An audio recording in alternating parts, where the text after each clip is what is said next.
at temperatures below this condensation temperature. So from this equation 1 we have this integral and we have this equation, and by this equation this has number of particles has no negative solutions by this equation 1 here. Now what is the point is that at temperatures you can just say below TB the number of particles in the ground state is no longer negligible, and this gives us a singularity at this epsilon equals to 0, because you can just see at temperatures below TB the number of particles in the ground state is no longer negligible. Now when the limit mu is tending to 0 is taken in the sum, we have this for the number of particles is summation as 1 upon e to the power epsilon s minus mu upon this kt, the sum of all the terms in the series except the first term. Now this is n equals to 0 to infinity. This is 1 upon exponential to the power epsilon minus mu upon kt minus 1, and it is 2 pi v gs from the above equation 2m to the power 3 by 2 upon h cube epsilon to the power half d epsilon. In this you can just see the first term, this tends to infinity here. So by letting this mu not tend to 0, you can just see when we are just letting this mu chemical potential not tending to 0 but to some finite value, we can make this first term in the sum take the desired finite value. This can take the desired finite value. So now this equation is now used with mu equals to 0. This in this equation you can just see in this equation we have just assumed that mu equals to 0 to evaluate the number of particles in state other than the ground state, and the difference between the actual number of particles and this number gives us the number of particles in the ground state. So in which both you can just say in the ground state both the energy and the momentum of the particles are 0. So this is very important conclusion. Now we have to just calculate or evaluate number of particles in state other than the ground state. So what we will have, and the ground difference between the actual number and how the ground state particles can be evaluated. This can be evaluated when we have the difference between the actual number, this is we have n, and this number gives the number of particles in the ground state in which both the energy and momentum of the particles are, this is 0 here.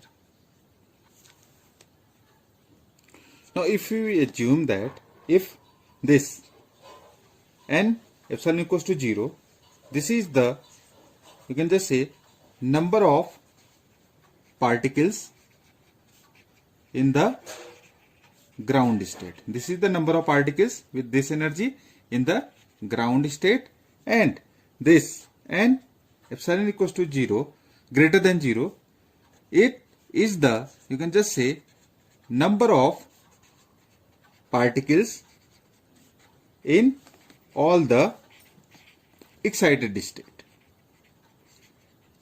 So this is the number of particles in the excited state. So you can just see that now you basically know that what is Bose-Einstein condensation. It is accommodating a large number of particles in the ground state. It is called the Bose-Einstein condensation, as we have previously discussed it. Now you can just see, and for a given number of particles, suppose this, when n is greater than this epsilon greater than 0 means number of particles in the excited state. Now the system can be seen as a mixture of two phases. Now the system can be seen as a mixture of two phases. Now you can just say that one phase is made up of particles in the excited state, and for which this number of particles for the excited state, and this is called the normal phase. Means there are two phases. When we have this consideration, you can just see one phase is made up of particles in the excited state and it is called the normal phase, and the other is made up of number of particles in the ground state and it is called the condensed phase. So we have basically you can just say two phases.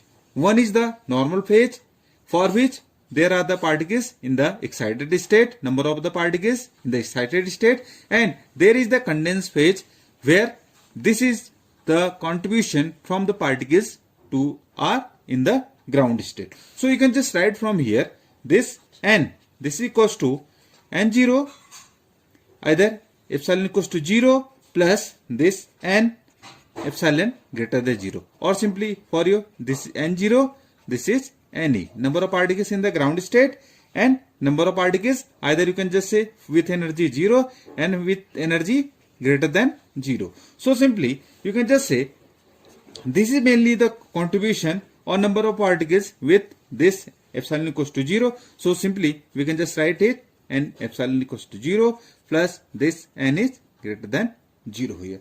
So we can just have, if it's a substitute in the previous equation, the epsilon equals to 0. So you can just see here 1 upon this is e to the power minus mu, epsilon is 0, epsilon minus mu upon kt it was. So it will be minus mu upon kt minus of this one here, if you just remember. Now the second term, this will be 2 pi, this v gs, and it is 2sm 3 by 2 upon this h cube, and it is 0 to infinity epsilon to the power half d epsilon upon this is e to the power epsilon minus mu upon this kt minus of 1 here. So now you can just see at temperature below this condensation temperature, as mu is tending to 0, so we have number of particles for this n epsilon greater than 0. This is simply, you know that 2 pi v gs 2m raised to power, this is 3 by 2 upon this is h cube, and it is 0 to infinity epsilon to the power half d epsilon, and here it is 0. So this term will be e to the power epsilon upon kt minus of 1 here. Simply again, if you just remember, we have solved it previous in when we are calculating the condensation temperature, epsilon upon kt is supposed to be the z. So we have this greater than equals to 0. This comes out to be 2 pi v gs, and it is twice m kt raised to power, this is 3 by 2 upon this is h cube, and what is this 0 to infinity z to the power half dz upon this is here e to the power z minus 1. If you just remember, with the help of the previous calculations and the utilizing the Riemann zeta functions, what is the value of this function? This is root pi upon 2, and this is zeta 3 by 2. If you just remember, this we have solved in this lecture. This was the value. It is has been evaluated.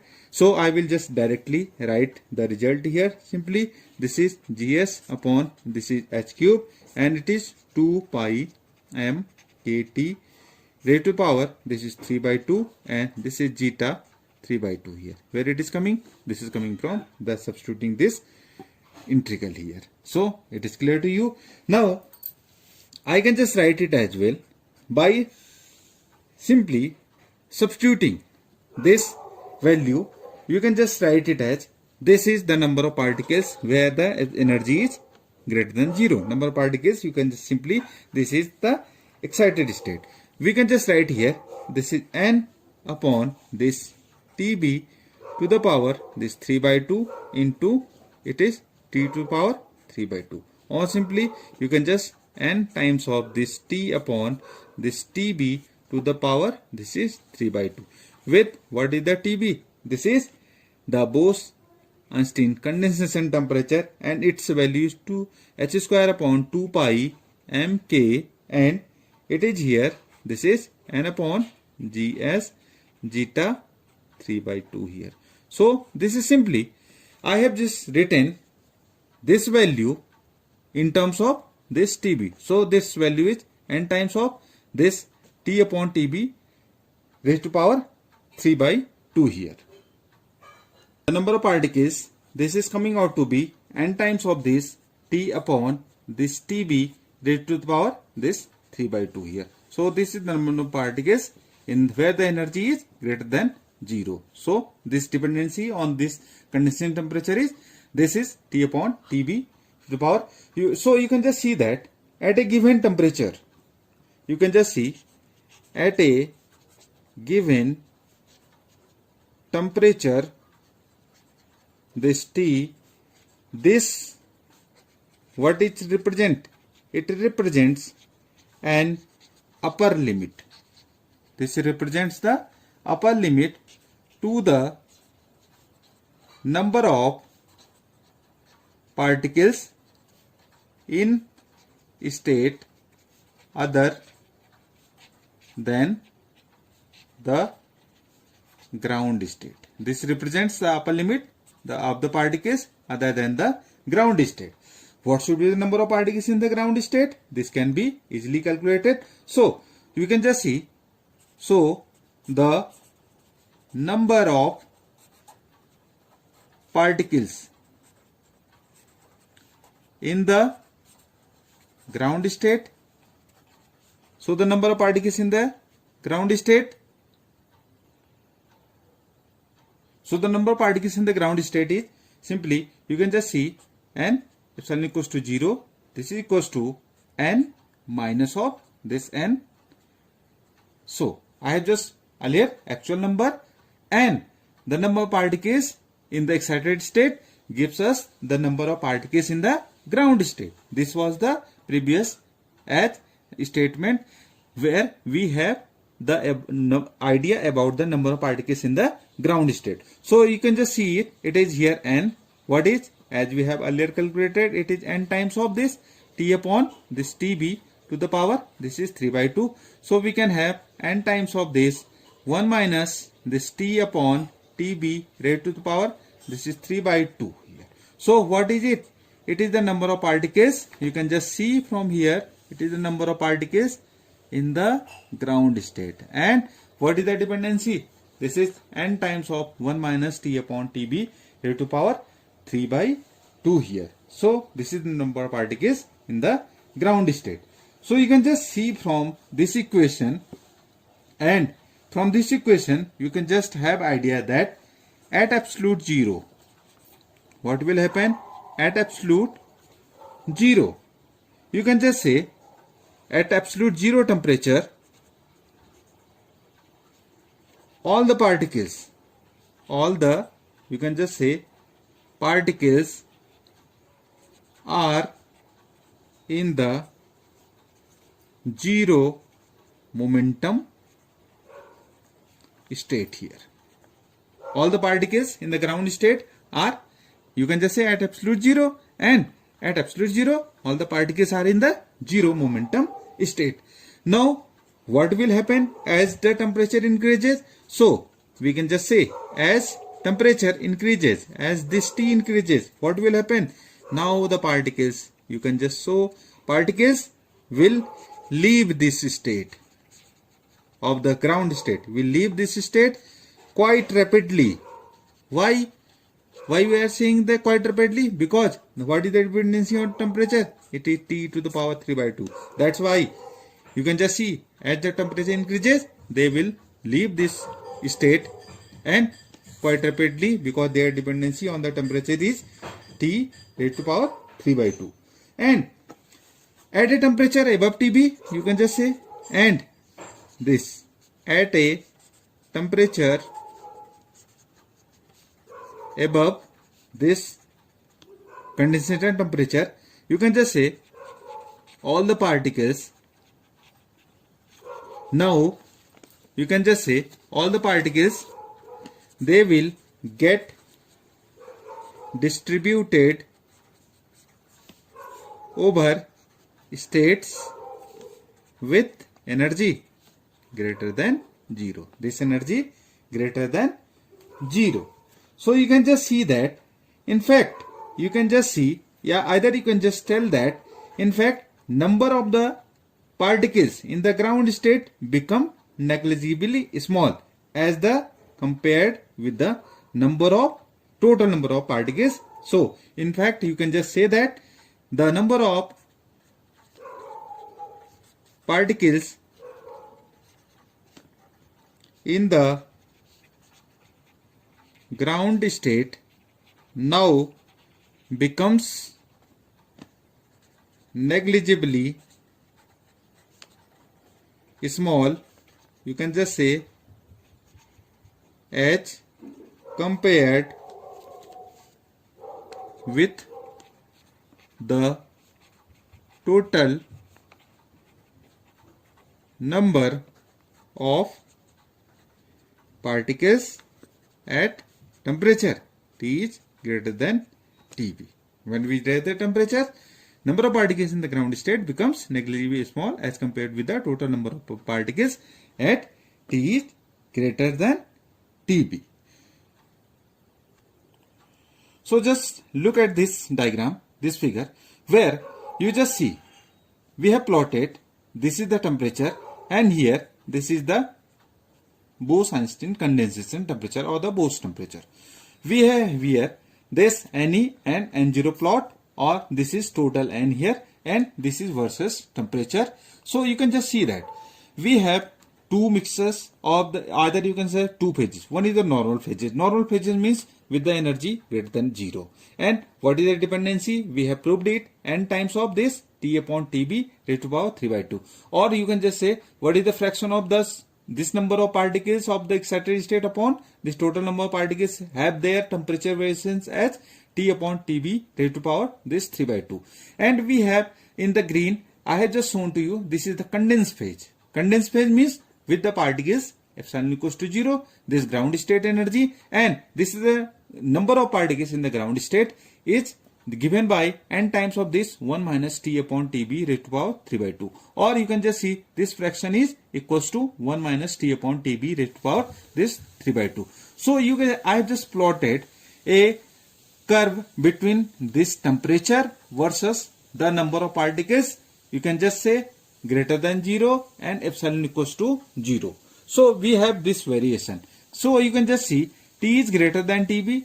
This you can just see number of particles have the variation n times of T upon TB raised to power 3 by 2, and the curve is represented by this. You can just see the particles moves very rapidly as the temperatures this increases. So in this case you can just see now for the ground state at, you can just see this is n times of 1 minus T upon, when T equals to TB, this becomes negligibly small here at T equals to TB. So you can just see what is this curve. You can just see this is the distribution of bosons as a function of temperature below and above the Bose-Einstein condensation temperature. It is clear to you? This is the distribution of the bosons as a function of this temperature below the condensation temperature or the Bose-Einstein condensation temperature. Either you can just see that from the figure, it is clear to you. Yeah, either you can just observe that for T is greater than TB, for this, when this temperature is greater than this TB, there is no condensed phase, because you can just see that because this fraction is tending to 0 here. So this fraction is tending to 0. This is going to be 0 here. Only there is the existence of the normal phase, not the condensed phase when this temperature is greater than this Bose-Einstein condensation. So students, this has been quite interesting session with all of you. Have a very important discussion about the Bose-Einstein condensation temperature. I have explained for your convenience all the factors, all the terms which were coming to be for your understanding, and I have given my best for this, and I have prepared this for you to be the best understanding of the Bose-Einstein condensation. And this is the, you can just say, fifth state of the matter is the Bose-Einstein condensate. So I hope this has been quite interesting to all of you. So thank you. Thanks for all your patience. This has been either lengthy, but it is one of the important topics of the Bose-Einstein statistic. So watch it carefully, note down all the terms, solve it, just derive it and repeat it, so it will be much more easier to understand. So Thank you. Thanks to all. Thanks for watching. Subscribe the channel, and we will have more lectures to be in the next series. So thank you all. Thanks for watching.